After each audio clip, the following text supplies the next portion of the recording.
आप सभी को नमस्कार। आज हम चर्चा करते हैं रिलेशनशिप पार्ट 3 की।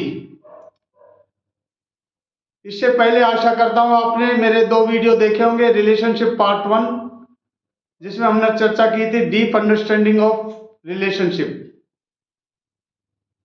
रिलेशनशिप पार्ट 2 पे अपने चर्चा की थी 4 स्टेजेस ऑफ लव।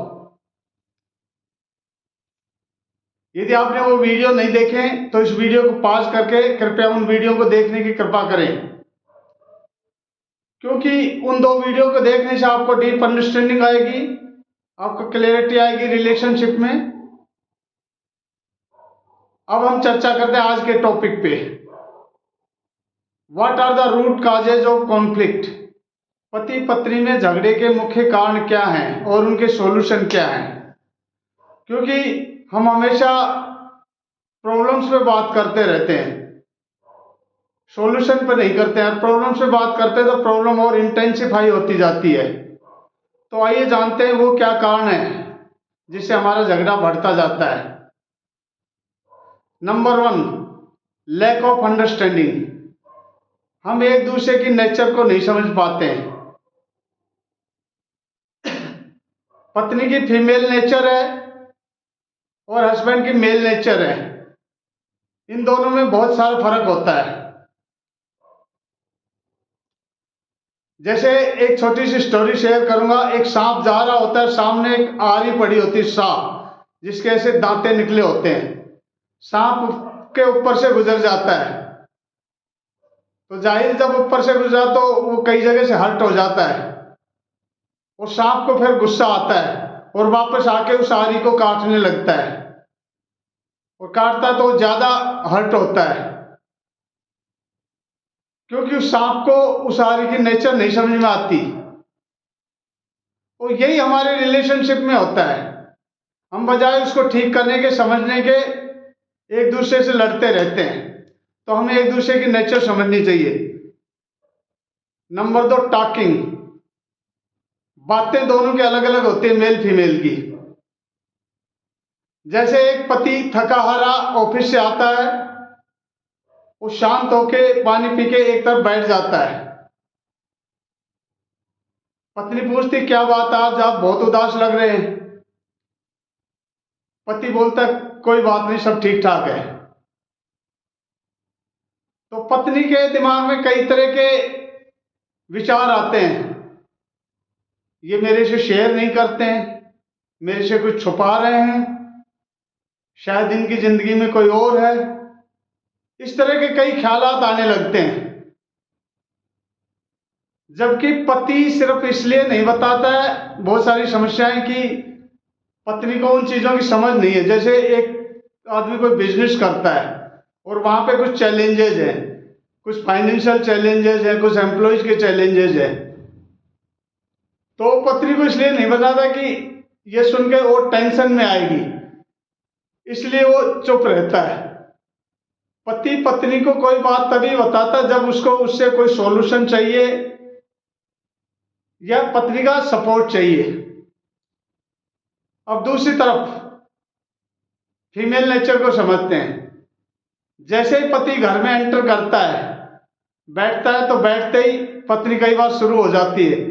आज मेरी सास ने ये बोला, ननद ने ये बोला, पड़ोसियों से ये झगड़ा हो गया, बच्चा ठीक से पढ़ाई नहीं कर रहा है, घर में राशन खत्म हो रहा है, मकान वाला किराया मांगने आया था। इस तरह की बहुत सारी समस्याएं गिना देता है।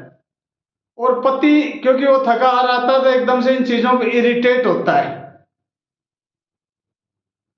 जबकि पत्नी की नेचर है कि वो बहुत सारे केसेस में सॉल्यूशन नहीं चाहती है, वो तो सिर्फ अपनी समस्याएं बता के हल्का होना चाहती है।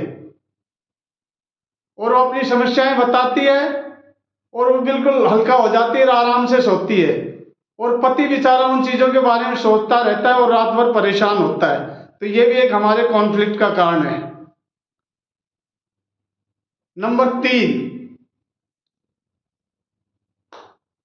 मेल की बॉक्स थिंकिंग होती है जबकि फीमेल की मल्टी चैनल थिंकिंग होती है।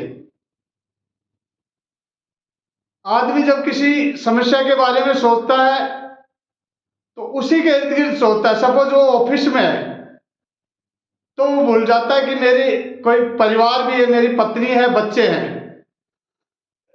वो ऑफिस के काम में इतना इन्वॉल्व हो जाता है कि उसको बाकी दुनिया की कोई खबर नहीं होती है। और जब घर आता है तो घर में इतना इन्वॉल्व हो जाता है कि बाकी वो भूल जाता है कि मैं ऑफिस में जॉब भी करता हूं।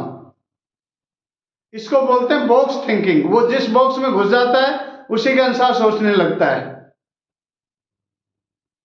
जबकि पत्नी की मल्टी चैनल थिंकिंग होती है।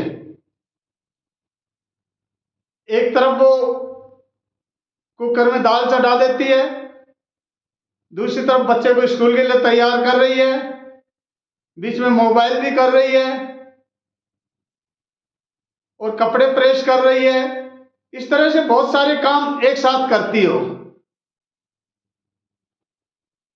तो कई बार पति कहता है कि तुम एक काम पे फोकस क्यों नहीं करती हो, और पति पत्नी को कहती है कि आपको 2-3 काम बताती हूँ, वो भी भूल जाते हो, क्योंकि पति की नेचर है एक काम पे फोकस करने की। और इससे कई बार हमारे कॉन्फ्लिक्ट बढ़ जाते हैं। तो ये चीज को हमें समझना चाहिए। इससे नेक्स्ट, वैल्यू और इंपॉर्टेंट। पत्नी को कई बार लव, अफेक्शन, वैल्यू समाज से इसलिए भी मिलती है कि ये उस आदमी की पत्नी है। जबकि आदमी को अपनी रेस्पेक्ट, अपनी वैल्यू अर्न करनी पड़ती है। यदि पति घर में बैठा रहता है और कुछ कमाता नहीं है तो उसकी घर में भी वैल्यू नहीं होती है, समाज में तो क्या वैल्यू होगी। तो इस चीज को हमें समझना चाहिए।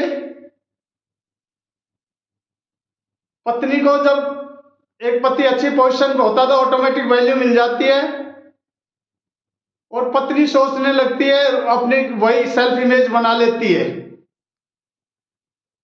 और इसीलिए कोई पत्नी अपने लुक पे, अपनी ड्रेसिंग सेंस पे बहुत ध्यान देती है।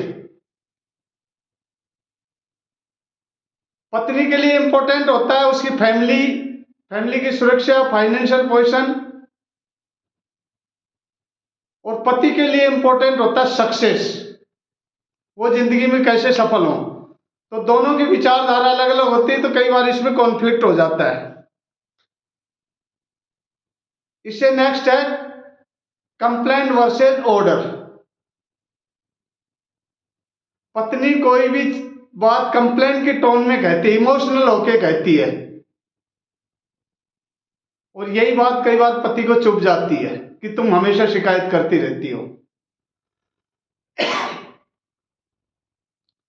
जबकि पति हमेशा ऑर्डर देने की कोशिश करता है, तुम ये करो, ये करो, ये करो। तो पति को भी चाहिए कि ऑर्डर देने के बजाय उससे चॉइस दे, उसको फ्रीडम दे सोचने की, क्योंकि freedom is more important than love. हम अपना आदेश न थोपें, उससे प्यार से बताएं यदि ये नहीं कर सकती तो वो दूसरे चैनल से वो काम कर सकती है। लेकिन हम पर्टिकुलर ऑर्डर देते थे कि आपको ऐसे ही करना है ये काम, और इससे कई बार इरिटेशन बढ़ जाता है और उसमें हमारे कॉन्फ्लिक्ट होने के चांस बढ़ जाते हैं। उसके बाद में आता है डिसअपॉइंटमेंट, निराशा। कई बार मेल फीमेल एक दूसरे से ज्यादा एक्सपेक्टेशन कर लेते हैं। कई बार एक्सपेक्टेशन का लेवल ये होता है और हम पूरी यहां तक कर पाते हैं तो हमें निराशा हाथ लगती है, और जब निराशा हाथ लगती है तो हम एक दूसरे की गलतियां गिनाने लगते हैं। जैसे कई बार परिवार में फाइनेंशियल चैलेंज आता है तो पति कहता है कि हम थोड़े खर्चे हमें लिमिट करने चाहिए, अपने पास अभी थोड़े फाइनेंशियल चैलेंज है। तो पत्नी पीछे तक की सारी गलतियां गिना देगी, मैं तो पहले ही कहती थी कि यहाँ इन्वेस्टमेंट मत करो, वहां उसको उधार मत दो, ये मत करो। और इससे पति इरिटेट हो जाता है। और कई बार इरिटेशन पति पत्नी का इतना बढ़ जाता है कि एक दूसरे के रिवेंज लेने के मूड में आ जाते हैं कि let me teach you lesson.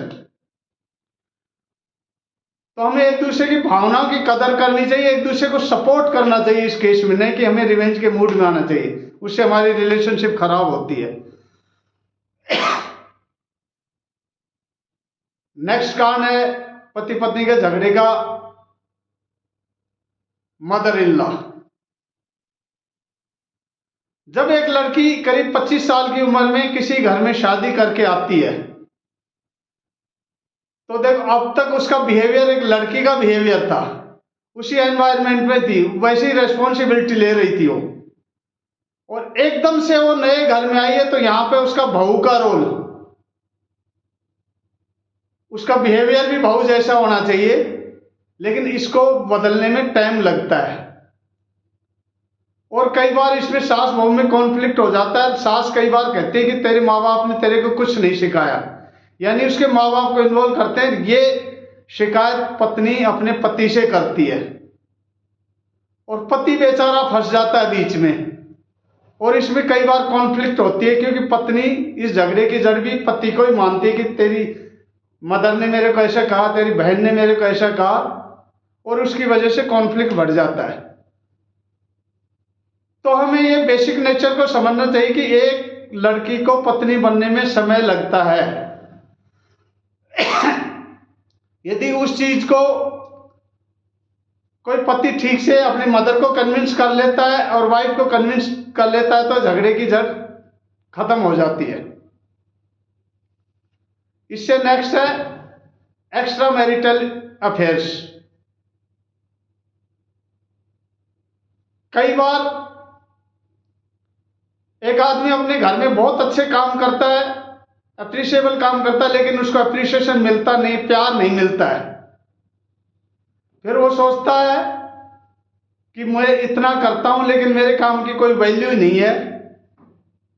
और कई बार ये सब वैल्यू, सपोर्ट, लव वो फिर बाहर के लोगों से ढूंढने लगता है, और कई बार बाहर से उसको सपोर्ट मिल जाती है, उसके काम के अप्रिशिएशन भी मिलने लगता है। और यदि बाहर वाला या बाहर वाली कोई अपोजिट जेंडर है तो धीरे धीरे वो क्लोज आने लगते हैं। और जब ये क्लोज आने लगते हैं तो धीरे धीरे ये बात अपोजिट जेंडर को, अपने वाइफ को या हस्बैंड को पता लगती है, और उनमें टेंशन बढ़ने लगता है। और कई बार तो सिचुएशन ये भी पहुंच जाती है कि वो इससे छोड़ के उससे शादी भी कर लेता है। लेकिन शादी करने के बाद उसको रियलाइज होता है कि मेरे पहले वाला पार्टनर ही सही था। क्योंकि ये इल्यूजन होता है, जब बाहर वाले आपको आपके काम की तारीफ करते हैं, आपके नजदीक आते हैं या आती है, उस टाइम हम समझ नहीं पाते हैं उस चीज को। और जब हमारी शादी हो जाती है उससे और पहले वाले टूट जाती है, तब हम समझ पाते हैं कि मैंने बहुत बड़ी गलती कर दी जिंदगी में। तो आप इस मिल बैठ के एक दूसरे को वैल्यू देना शुरू करें, एक दूसरे के काम की तारीफ करना शुरू करें, छोटी छोटी बातों पे आप झगड़ा ना करें। Last but not least, intimacy, आत्मीयता। कई बार देखो पत्नी इतनी इमोशनल होती है कि वो अपनी नीड्स को पति से कह नहीं पाती है। वो चाहती है कि मुझे कहना ही पड़ा तो क्या फायदा है। पति को समझना चाहिए कि मैं क्या चाहती हूं। और ये प्रॉब्लम्स फिजिकल के बजाय साइकोलॉजिकल ज्यादा होती है, और धीरे धीरे इनमें कई बार इरिटेशन हो जाता है जब एक दूसरे की नीड्स पूरी नहीं होती। फिजिकल नीड्स हैं, उनकी इंटीमेसी की नीड्स है, तो उससे भी झगड़ा बढ़ने के चांस ज्यादा हो जाते हैं।